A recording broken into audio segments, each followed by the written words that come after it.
So it's important that we not be obedient to authority, that we always recognize our choice.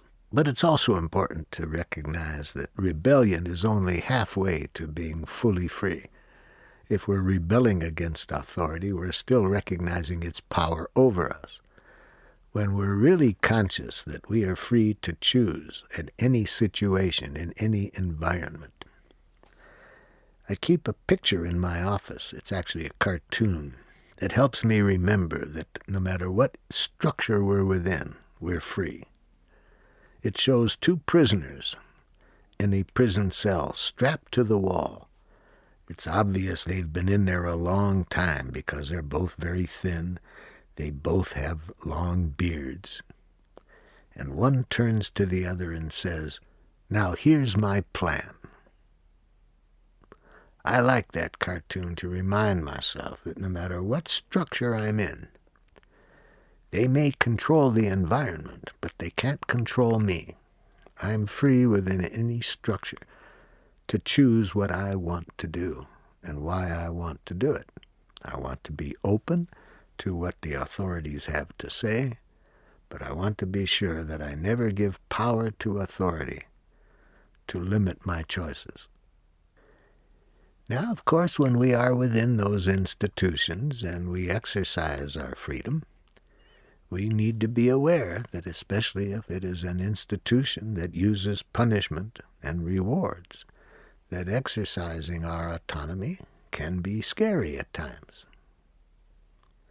I remember that in an institution that I worked that had punishments and rewards called a university, one day I was in my office and my superior came to my office and said, "Dr. Rosenberg, your grades have not been handed in." This administrator at the university was bringing to my attention that there was a rule that said grades must be given, and must be given at a certain date and handed in. And I hadn't done that. And so when he said, "Your grades haven't been handed in," I thought I'd bring a little light to it. And I said, "You're very perceptive." He didn't like my sense of humor, and he got even more annoyed. And he said, "I'm repeating myself. Your grades have not been handed in." And I said, "I'm choosing not to give grades." And he said, "You have to give grades." I said, "I'm choosing not to give grades." See, it wasn't easy for him to be conscious that just because there are rules and that say you have to do things, he was stuck thinking you have to do it.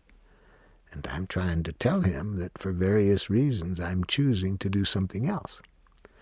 He said, "Why aren't you handing in your grades?" I said I did write the second day of the semester a letter to the dean, telling the dean why I would choose another form of evaluation other than grades. In that letter that I sent to him, I told him that I've noticed from past research here at the college that minority students get 80% of failing grades. They're 50% of the population.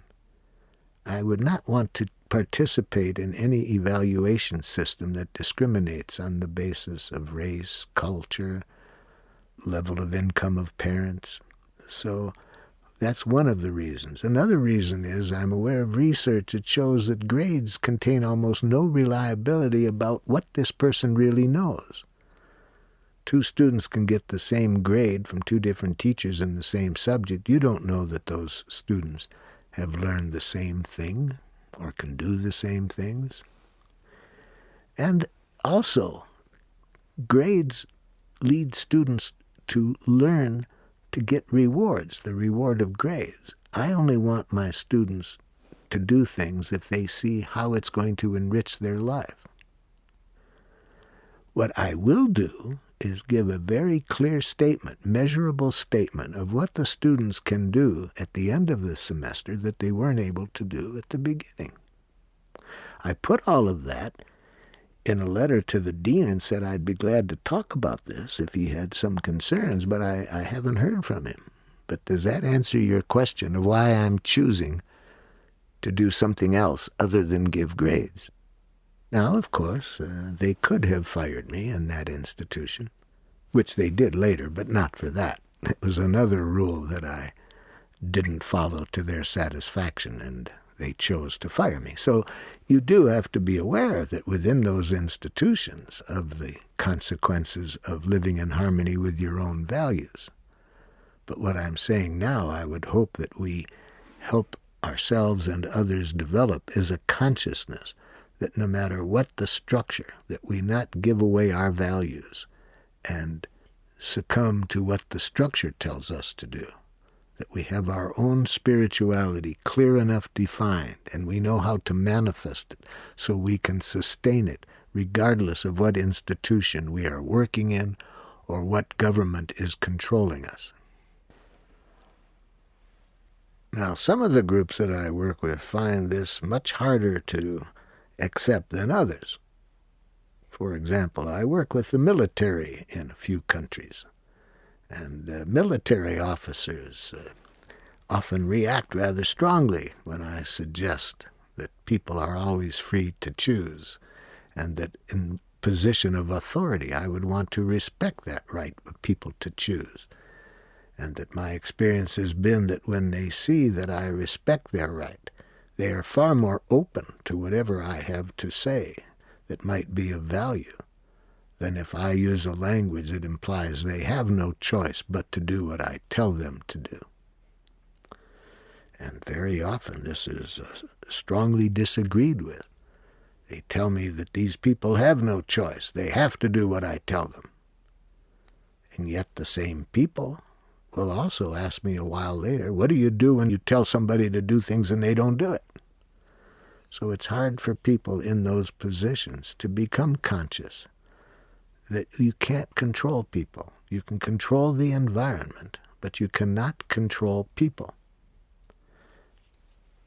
And when we are in a position of authority, it is not our objective to control people.